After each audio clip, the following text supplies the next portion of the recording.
I'm going to show you guys an ab routine that I designed today using the ball. Abs tend to get boring and monotonous, and there's something that we all kind of put off to the end of the workout or just put off altogether. So do what you can. I'm going to use a 55 centimeter ball today. You can use whatever size you need and just modify whenever you need to. Be careful of your low back and just do the best you can. This first exercise is definitely one of my favorites.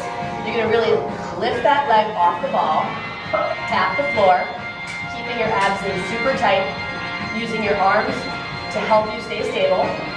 I'm going slow and controlled. I'm breathing the whole time, trying to keep complete control of the ball. My legs are really straight. And I want it to be a little bit challenging, so I'm keeping the ball about at my shins. If you want to make it a little harder, you can keep it more towards your feet. Or easier, if your low back's not ready or your abs are not strong enough, just keep the ball a little bit higher. Just remember to really go off with control, tapping the floor gently, and keeping your abs tight the entire time. The next exercise we're going to do is the pike on the ball. You always want to make sure you start in a nice, strong, straight line. And again, modify wherever you need to. Put more of your body on the ball. You're going to tuck your belly in tight, hold it, and control it back down. So I'm tucking my belly in, keeping my shoulders down, not shifting my body weight forward and back. I'm just going up to the sky and right back down where I came from. Again, arms, abs, back. You get it all in this exercise. Next, I'm going to do the double knee crunch. Again, I'm keeping my shoulders down. When I come out of it, my body's in a nice, strong, straight line. On this one, the ball tends to be more towards the bottom of my leg, and I really want to make sure I'm staying out of my shoulders here. So notice, when I move the lower half of my body, the upper half is not being affected. I'm not using my neck. I'm really tucking my belly in and controlling it on the way in and on the way out. This is one of the more challenging ab exercises, and you can absolutely do this without the ball. Now, notice that I have the ball right at my knee because it's really challenging, so I definitely want some more back support. I'm going to start with a high-low plank. I'm going to come onto my elbows, make sure I have that stabilization, and then come back up to high. I'm going to switch arms every time to make sure I get equal arm work. I'm trying to keep my body as strong and stable as I can. I definitely do not want to incorporate my low back in a bad way. And normally I do about 10, 15, 20 of each. These are more challenging, so I'm going to stay at about 10. Keep your abs in, keep your legs squeezed together. If you want to be more challenged, just put the ball more down on your feet. If you want it to be a little easier, keep it a little higher up. As long as you just wait until you have the balance and really control it. The next exercise is great for waistline. We're going to give the arms a little bit of a break. You're going to keep your legs squeezed together. You're going to hold the ball nice and strong. You're going to tuck back in as far as you feel like you can, keep in good form where you're not using your low back in a bad way. So you're going to tap. Every time I tap the ball, I'm looking at it. I'm squeezing my inner thighs together for a little bit of inner thigh work. The more I stabilize the lower half, the more I'm going to get in my waistline. I really don't want those hips shifting right to left.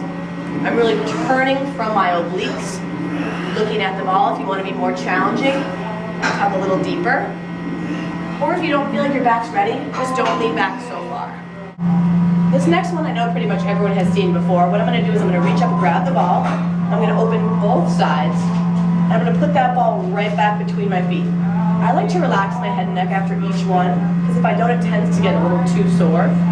You want to make sure you're only opening as far as you can, keeping good control. Keeping your abs in the whole time. Getting a nice inner thigh squeeze with the ball. Making sure my head and neck are traveling with my body. Nice and controlled. And again, this is definitely more challenging. So you might want to split it up and only do half. So you might just want to do the legs. You can just drop it down. And again, these are all point of control exercises. Only drop as low as you feel like you can. Keep good form. I'm not using my low back here, but some of you may only want to go to here, or you can go all the way down to the floor. It's totally up to you. You just want to feel good and not feel like you're working something that shouldn't be working. Or you can do the reverse. Just your crunches.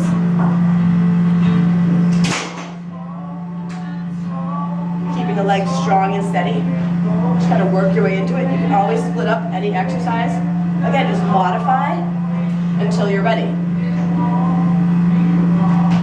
Next, I'm going to do a tabletop crunch. So you're definitely working your lower abs by keeping your legs in tabletop. I'm going to crunch up, then I'm going to come all the way back down. So I'm going to exhale, lift, hold for that contraction, and then go all the way back. So it's exhale, inhale. Now if you have a bad back, you can definitely bring the knees in more and still get that nice crunch. And again, I'm lifting the ball up with my upper body.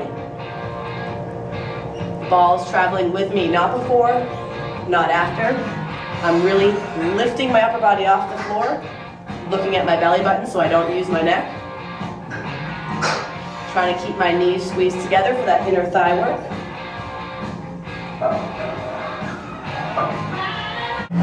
The last exercise I'm going to do is just a basic stretch, definitely with an ab component, but after we've worked our feet, we want to really stretch it out. I'm going to reach the ball through my toes, take the stretch, head is down. I'm going to pull back strong, dropping my shoulders, tucking my belly in, and slowly roll it down one vertebrae at a time, controlling the arms and my rib cage as I go back. I'm going to take that stretch, reach the ball all the way through. I feel the stretch in my calves. I'm going to tuck my belly in and slowly roll it down.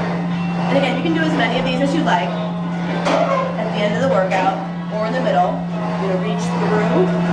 You're going to pull back strong, drop your shoulders, and slowly, one vertebrae at a time, bring the ball back down.